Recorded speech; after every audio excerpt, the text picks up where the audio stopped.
Hello guys! A day in my life as a content creator. Ako kay Abigail po, born vlogger. For today's video nga ni guys, makato kami hagawa kay makuha kamihan amon parcel nga toothpaste. Napabusag ko no tango. Bisan pa man ano pang pabusag kay takpa nga dere maupay tek silbi.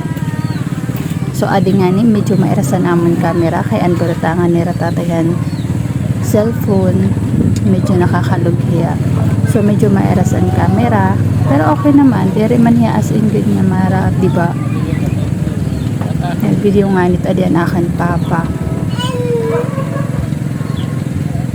So tipagawa na nga ni kami nga video.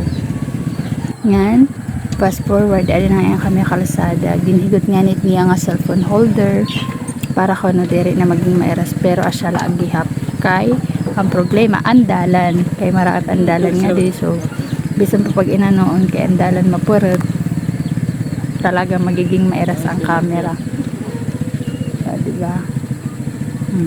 Ang kita man liwat guys, diba? Pero mas okay na tiya ang adalan kasi medyo mahamis na, dati nga ni haglaram talaga tiya guys, parang ano yung malit kikitaan dida is inaagian la talaga ni scooter.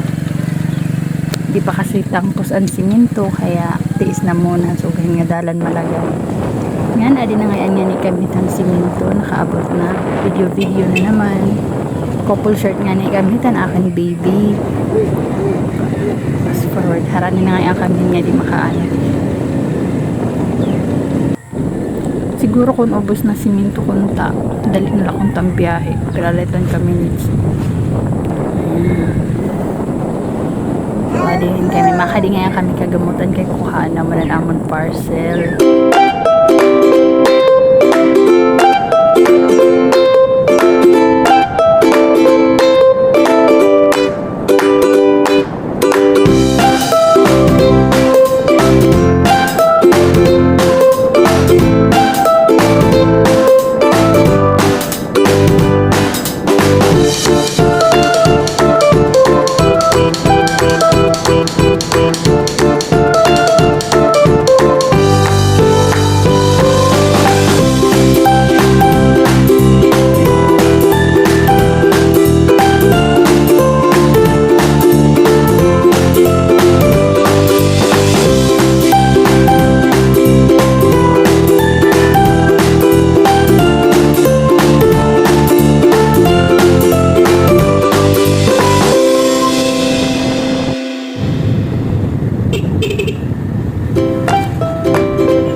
Adi na nga ni nakadatang na kamihan amon kakadian kanda kuya Jojo kapok yan nakagamutan kuruhaan nga niya nga diyan parcel, so nga di kami nagpa-address. Adi nga kinti na rin ni ate ng parcel wala nga ni ti aagi kaya ato man ngayon habaw-baw, so nag-iniha kami dida ngan pagtutduhaya nga yato habaw-baw kinuha na nga yan niya nga dida nagpipicture na nga yan niya para pag ano lang may da na ano kingkuha na sada gin-claim night ni papa na amon parcel nga toothpaste ngan adi na ngayon guys mapauli na ngayon kami, so ginuupay it niya dida ang cellphone para ano asyalagap talaga mairas ang camera bisan talaga pag ginano kasi mairas ang bulat niyan. So didilaan na, thank you for watching.